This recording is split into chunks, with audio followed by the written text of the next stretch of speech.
Funding for this film has been generously provided by the Annenberg Foundation Trust at Sunnylands. Citizenship is every person's highest calling.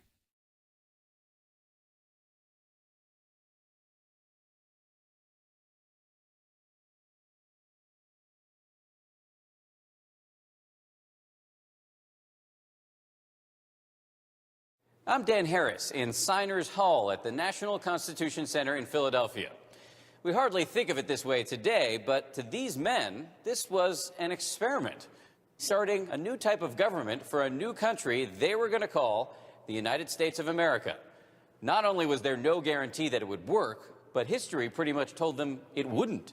In their day, nations were run by rulers, not rules. Kings and emperors told everyone else what to do. A government run by the people themselves, that was an old idea, but it had never quite worked. People fight with each other. It's human nature. People are messy. They have their own interests, and they disagree. All rulers knew that it took armies to keep the people under control. But these men believed it took a constitution, that they could create institutions that would let conflict occur, deal with it, and that people would accept the outcome. That's what they believed. And in the spring of 1787, it was time to deliver. But they weren't sure that they could. The Constitution was written in a time of crisis. They knew that if they failed at that moment, their country would fail. They responded by starting a nation in one room with just a handful of ideas and a small group of men. I do solemnly swear that I will faithfully execute the office of President of the United States. Films like this really kind of miss the point. Protect and defend the Constitution of the United States. Oh boy, they play right into the myth. A lot of the image that we have of the Founding Fathers comes in part from 19th century historians who actually wrote that God handed down the Constitution. Thomas Jefferson was a founding father. He was the one who wrote the Declaration of Independence. He called the men who wrote the Constitution demigods. So what did that make him? They're the closest thing we have to the Greek gods or royalty, and so they've been transformed into larger-than-life figures. For 200 years, we've written books about them, we've cast them in bronze, carved them from marble. Dr. Benjamin Franklin. We've made awful educational films about them. And you, James Madison. Our children's children will remember you. And the average school child in America is taught to speak of these men in kind of hushed whispers. They were all heroic figures who were going to be whisked directly up to heaven. In fact, everyday visitors to the nation's capital can walk into the heart of the rotunda, look up to the ceiling of the dome, and see a painting called The Apotheosis of Washington. In other words, George Washington becoming a god. These were real men who faced real challenges. They knew they weren't gods. Gods have special powers that men don't. And they didn't trust any man who wanted the power of a god or, say, a king. Many of them would blush or be embarrassed by the way we look up to them now. Well, some of them would anyway. We should admire them, not because they're superhuman, not because they're supermen, but because they're ordinary people. And that's what makes the real story so much more remarkable than the myth. Okay, for the record, Ben Franklin thought the Constitution would last, about 10 years. Franklin and some of these men were actually brilliant, but they really didn't know what they were getting themselves into. Point was, they were trying to get out of a long, seemingly endless cycle of conflict. Let's go back for a minute. I'll make this quick. 150 years before the Constitution, we were separate colonies of Britain. We were ruled as the king saw fit. He could throw us in jail, make us pay unfair taxes, take our land. His word was the last word. That caused some conflict. In 1776, Thomas Jefferson and 55 other men risked their lives by signing the Declaration of Independence, telling Britain and the world that we weren't going to obey the king anymore. We fought a war to win our independence and started our own government in 1781, the Articles of Confederation. And the Articles of Confederation turned out to be a recipe for more conflict. Yeah, the first Constitution of the United States was a failure. The Articles of Confederation really did not bind the new states together into one nation. The Articles of Confederation were actually called a League of Friendship. What kind of a nation calls itself a League of Friendship? Remember that the colonists were revolting against England. They were revolting against a monarchy, and they were revolting against a parliament that had total power. What they wanted to do was to prevent anybody or any group of people, any institution in this country from having that kind of power over their lives. You had groups of people who had existed for a fairly long time and identified themselves as Virginians or as people from Maryland or people from Massachusetts. North Carolina, where the wonders never cease. Delaware, it's good being first. They want what later would be called states' rights, state sovereignty. The states saw themselves as essentially sovereign nations that had kind of agreed to kind of maybe work together, maybe kind of, sort of. And things fall apart so quickly that it's really kind of dazzling. One of the biggest, if not the biggest, problems that there was no power of taxation. Under the Articles of Confederation, the national government was flat broke. It couldn't afford to protect ships on the Atlantic from pirates, and it couldn't protect citizens on the western borders either. Each state printed its own money. Even more dramatically, New York State, which has the great port of New York City, is charging Connecticut and New Jersey an arm and a leg for everything that comes into their port. And so Connecticut and New Jersey are meeting to plan a united military attack on New York. But the breaking point for the Articles of Confederation came when veterans of the Revolutionary War, mostly farmers, staged a revolt against the state of Massachusetts, and in this scene, against the basic principles of acting. We're here to get justice. That's right. Captain Daniel Hayes, you are in contempt of court. I will see you jailed for this. Oh, no. You're not going to judge me or any other man in this county. You're going to join this court, or we'll clear you out. Now, Shays' Rebellion sends fear through every state. What it represents is a breakdown of law and order. And all their rhetoric is the rhetoric of the revolution. This is a tyrannical government.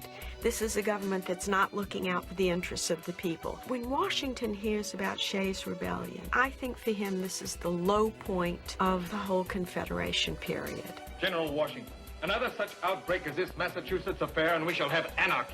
He said, it's a triumph for our enemies that we are incapable of governing ourselves. We can't even win the loyalty of our own citizens.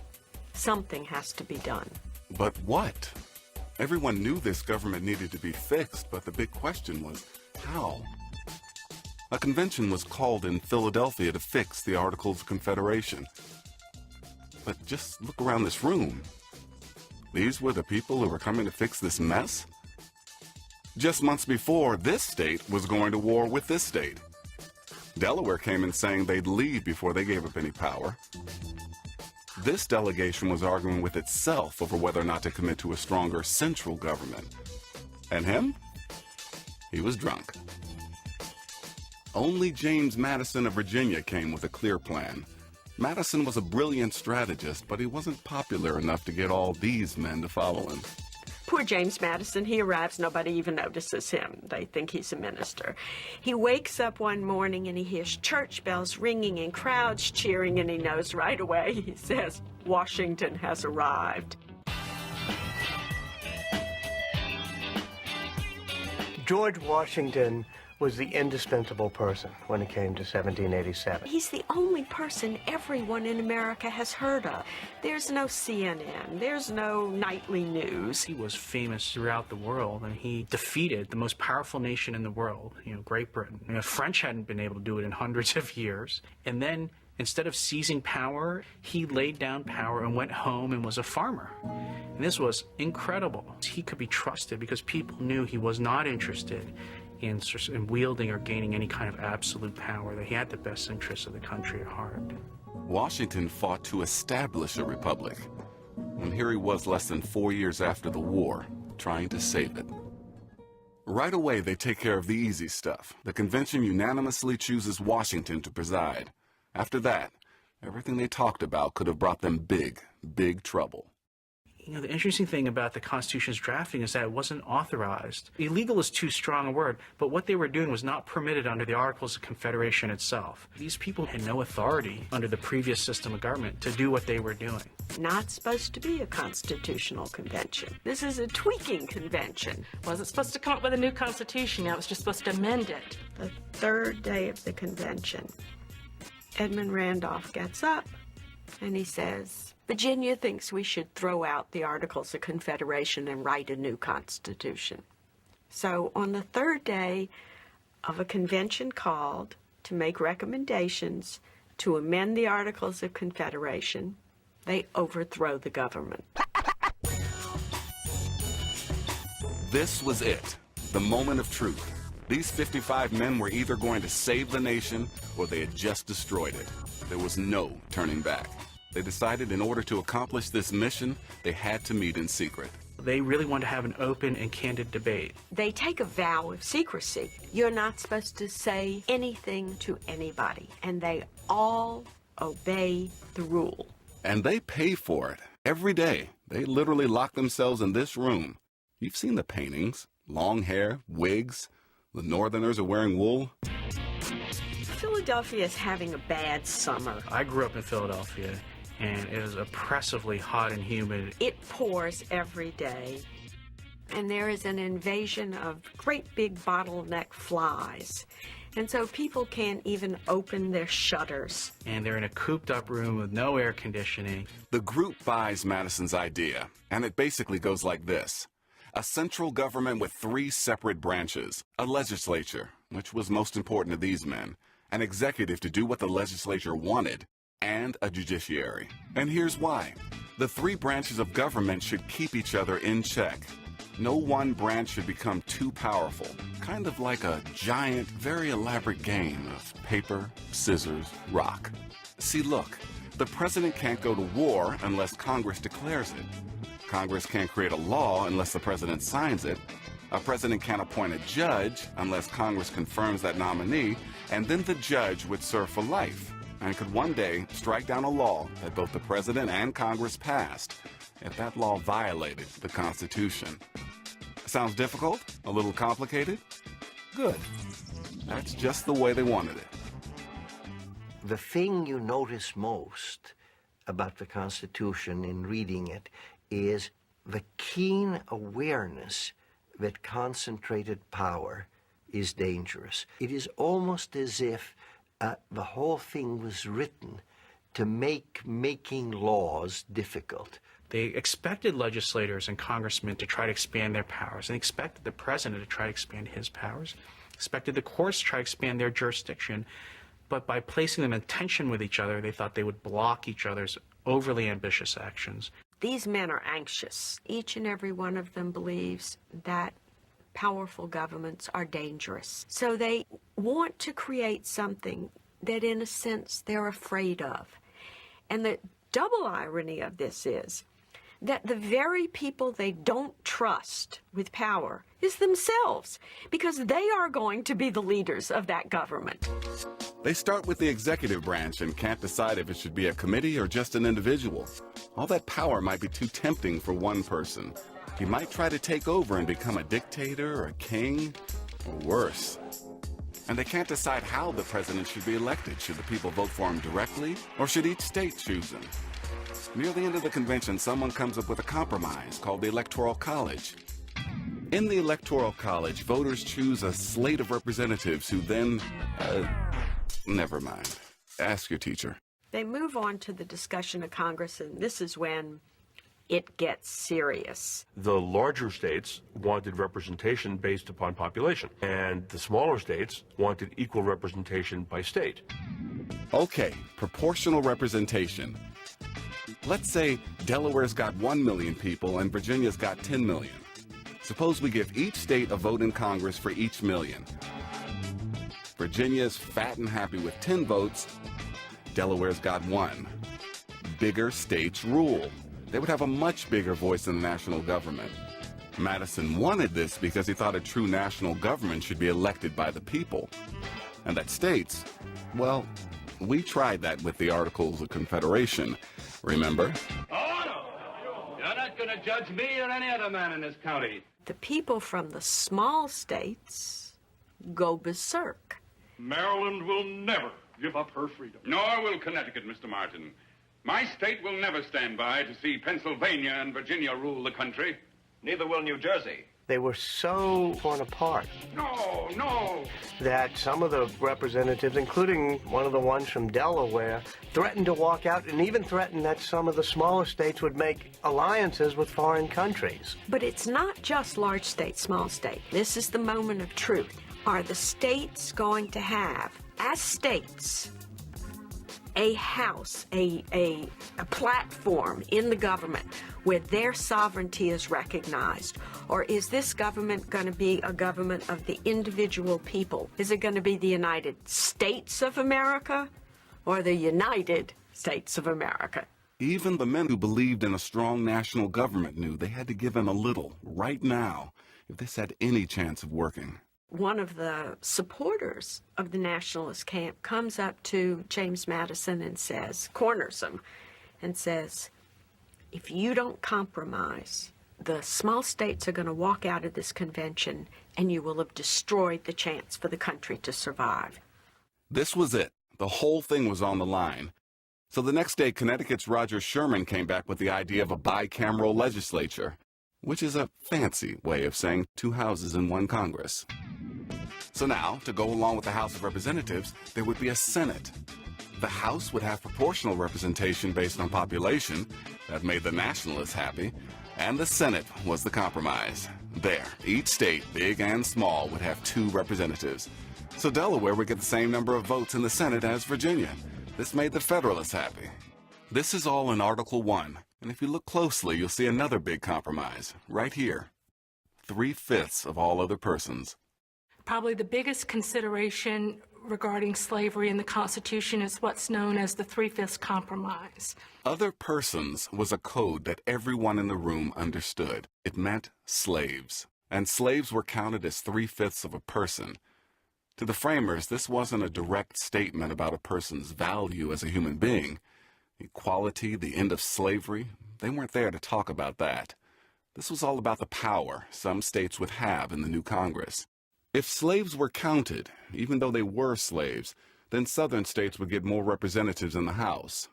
Northerners didn't want slaves to count as whole persons because then the Southern states would have more power. Half or more of the population in many of those southern states were slaves. So it means the more slaves a state has, the more political power it has. So in Philadelphia, the founders decided that almost everyone in the population would be counted. But not everyone counted would have rights, or could even vote. The framers of the Constitution, the leaders of the Revolution, had a very limited idea about who was entitled to political rights. They did not believe in democracy. They did not believe that every man should have the vote. They certainly didn't believe that women should have the vote. They didn't believe that African Americans should have the vote. To have a vote in the 18th century, you had to have what they called a stake in society. That is, you had to have property, because it was their theory that you would make irresponsible decisions if you didn't have anything to lose.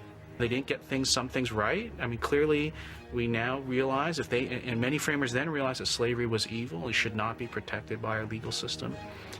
At the same time, it showed that they had to make compromises to get the Constitution through. If the Constitution actually prohibited slavery in 1788 and 1789, it probably never would have been ratified by the Southern states, and we would not have had a Constitution at all. So you can also see sort of the practical aspect of people willing to make compromises, sometimes against the principles they believed in. They were making it up as they went along, and they were making compromises for purely political reasons to get an agreement. They didn't believe for a moment it was an ideal Constitution. It was simply the best one they could get in the circumstances.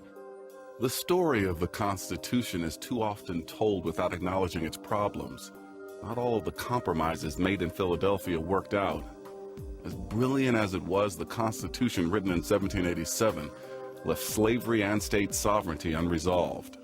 And 70 years later, these compromises led to the greatest constitutional crisis the United States has ever seen, the Civil War. To me, it's important to realize that the Constitution is not perfect. And it was never intended to be perfect. The framers themselves did not think it was perfect. So they made it possible to change it. That's why they wrote Article 5, Amendments. They knew they hadn't solved every issue. And there was one problem with their Constitution they'd have to fix almost as soon as the ink dried. Why didn't the framers at the Philadelphia Convention add a Bill of Rights to the Constitution? To us, it would seem obvious. You know, freedom of speech, freedom of religion, freedom of the press, we want it in there. You have to understand, every state had a Bill of Rights. Virtually every state had very carefully spelled out Bill of Rights. The guys wanted to go home. That's just the plain fact of it. And when someone said, should we have a Bill of Rights, everyone moaned. Because they thought, by time we all argue over what should be in it and how many clauses, we'll be here another month. The Bill of Rights are the first 10 amendments, and they weren't part of the original Constitution. The first Congress wrote the Bill of Rights, and it was ratified 2 years later. Finally, it was time to go home. They had created a Constitution, and it would last beyond their wildest dreams. Quite certain not a one of them would have imagined that in the early part of the 21st century, we would still be operating under their Constitution. It would be as if you started a club with a bunch of friends in 2001 and someone said to you, what's the probability it'll be in existence in 2225? And so we have the legends, the coins, the statues. They're all part of the myth now. But their words tell the better story. They weren't gods, and they knew they weren't perfect. But they were pretty good. These are men who are remarkable largely because they were ordinary human beings facing a major crisis who did something that turned out really quite well. They were in a new world. They were away from all the old forms of government. And what they were saying is, we have an opportunity to create the right kind of government. What should that government be? They created a framework that is extraordinary in that it allows us to set in motion the kind of world we want to create for ourselves. Each year we have our parades and our fireworks on July 4th because our founding principles were first announced to the world with the Declaration of Independence. But it's the Constitution that allows us to live by those principles every day.